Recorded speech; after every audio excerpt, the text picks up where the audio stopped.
Today in Europe. This is the time of day when the Columbia Broadcasting System brings you news from abroad. And this is Bob Trout in New York, about to call in CBS representatives for reports direct from Europe. Biggest news of the day was the signing of the three-power pact of mutual aid between Great Britain, France, and Turkey. While observers everywhere are now busy analyzing this treaty and its possible effects, all observers seem agreed that this is a diplomatic blow to Germany. First tonight, let's call in Germany for the latest reports from William L. Shirer. And for those reports, we take you now to Berlin. Good evening. This is William L. Shirer in Berlin. For the first time since the war began, the German High Command today made public a detailed report about just what has been happening on that strange and mysterious Western Front. I know it doesn't agree exactly with what you heard from the other side, but so that you may hear both sides, I'll give you the German version. First of all, the report contends that nothing much at all has happened on the Western Front. Since September 9th, says the communique, when the French opened their attack with outposts along a line running from Luxembourg to the Rhine, there has been no serious fighting anywhere. With one exception, the fighting on both sides was limited to small groups, usually less than a company strong. The German report then explains that the French occupied German territory at 3 places, and only in 2 of them did the French penetrate as much as 2 or 3 miles. And with the exception of the area in front of Saarbrücken, close to the frontier, the French never really got close to the German West Wall fortifications, the report declares. As to artillery fire, the communique goes on, it was as restricted as infantry action. And along the Rhine River, where it forms the Franco-German border from Karlsruhe to Basel, there has been absolute quiet. I saw that sector myself last week, watched the French and German troops going about their business in full sight and range of each other, and I didn't hear a shot exchanged. The communique claims that 60 enemy planes, 12 of them British, were shot down on the Western Front, while the Germans only lost 11 planes. The High Command gives German losses on the Western Front up until October 17th as 196 killed, 114 missing, 356 wounded. Up until October 18th, the Germans say, they captured 25 French officers and 664 men. I think it's fair to note that while the German communique gives figures on French prisoners up until the 18th, it gives its own losses only to the 17th.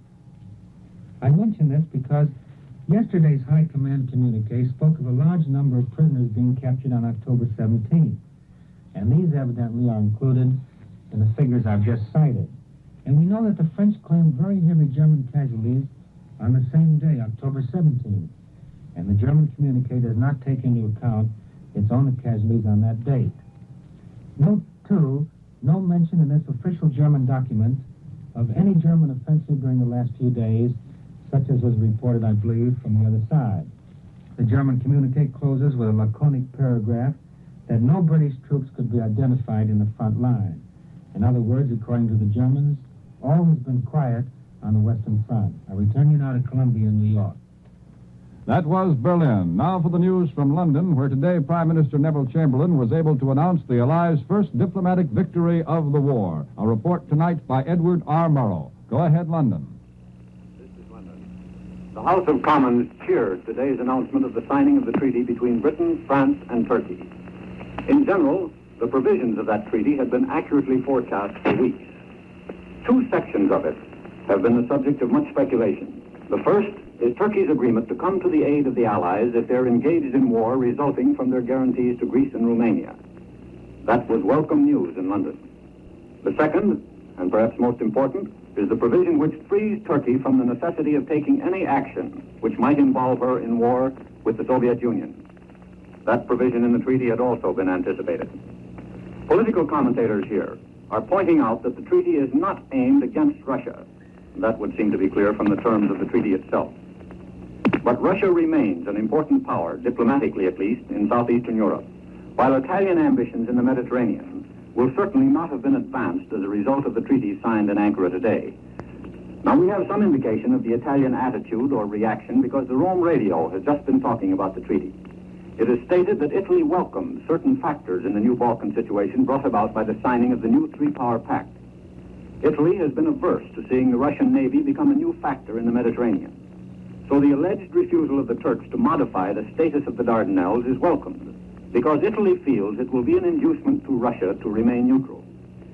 For so long as the Dardanelles remain open to British and French ships, Russia can be attacked on the Black Sea. The Rome radio added that Turkey's maintenance of her pledges to Romania was taken as a suggestion that Turkey shares the Italian desire for a Balkan peace bloc. There is still no official news as to the nature of the demands put forth by the Russians in the course of the Moscow discussions with the Turkish foreign minister. But a number of political writers in this country are convinced that those demands, which caused the breakdown in the Russo-Turkish negotiations, originated in Germany. They maintain that the Russians presented them as a gesture to satisfy Germany, without caring very much whether they were accepted or rejected. London, Moscow, and Ankara continue to emphasize the existence of cordial relations between the Turks and Russians. Effective November 1st, British miners will receive an increase in pay. Adults will receive an additional 16 cents a day, boys 8 cents. It was announced today that everyone engaged in air raid precautions work is to be put into uniform. The uniforms will cost about $2.20 each. It'll be a sort of coverall arrangement for the protection of ordinary civilian clothes. You've been told before that this is a strange sort of war, a war that nobody wants, and from which many would draw back even after it is started. There seems to be even an unwillingness to call it a war. One minister in the House of Commons today employed a new circumlocution when he spoke of the duration of the war as the currency of the present crisis. The rulers of the 4 Scandinavian states tonight issued a communique concerning their 2 days of talk.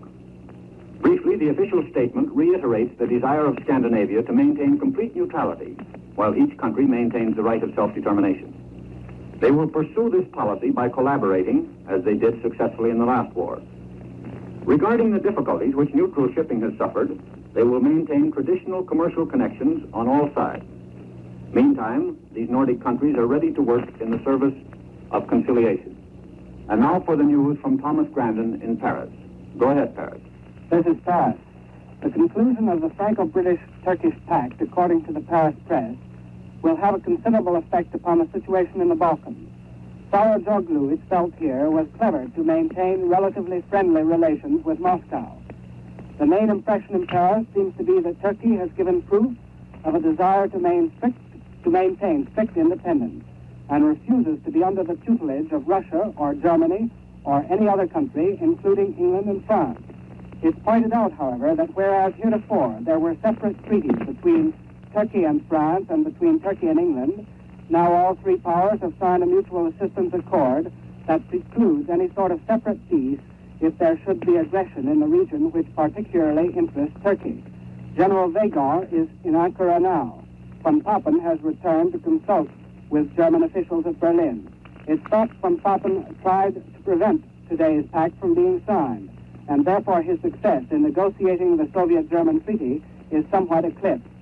The Council of Ministers, which met here this morning at 10 o'clock, decided upon important measures of local interest and carefully considered the international situation with particular reference, probably, to the Stockholm Conference. It's felt here, according to the intransigeant, that Mr. Roosevelt's note to Kalinin had a moderating influence upon Russia's demands with respect to Finland. Jean Souvenir, writing in the intransigeant, declares that if the Stockholm Conference makes an appeal for peace, it will not mean Hitler's kind of peace. And now for a report from Columbia's special correspondent with the British Army, Mr. Bill Henry. Go ahead, Bill.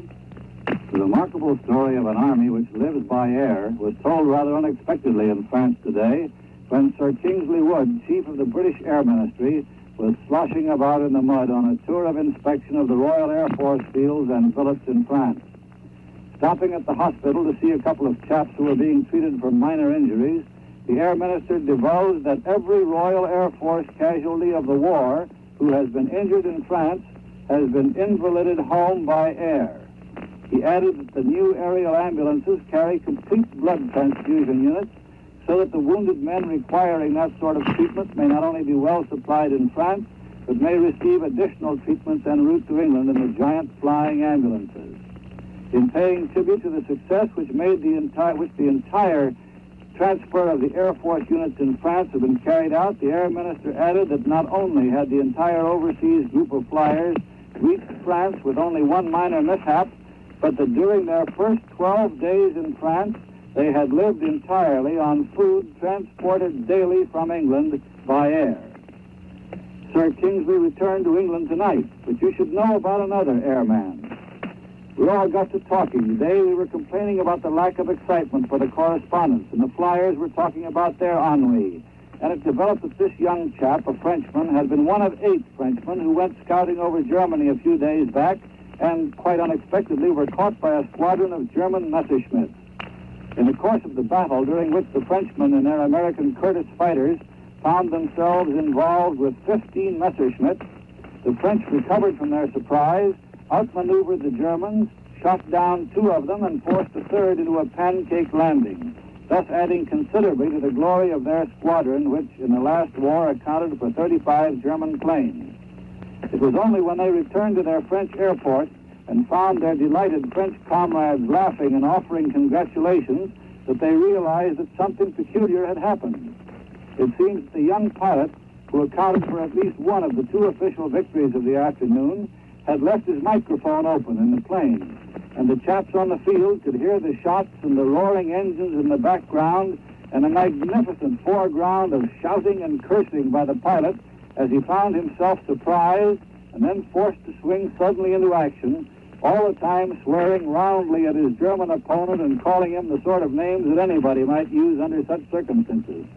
And it wasn't until he told us about it today that he realized that, in all probability, he had given the first radio broadcast of an aerial dogfight, a history-making microphone appearance which, more's the pity, will live with all its lurid language only in the memories of the few field officers who heard it. I'll bet they'll not forget it any sooner than the young chap who was involved in it. We return you now to Columbia in New York. And now here's word from Stockholm, where high Scandinavian authorities made these points tonight following that conference of the northern states. 1, the Nordic states are willing to mediate in the European war whenever a basis satisfactory to both sides can be found. And 2, these states are pledged to support Finland's independence under a joint policy of neutrality. Those 2 points come out of the Scandinavian conference. Now, just to remind you that at 8:55 Eastern Time, Columbia presents the nightly broadcast of Elmer Davis and the news. This is the Columbia Broadcasting System.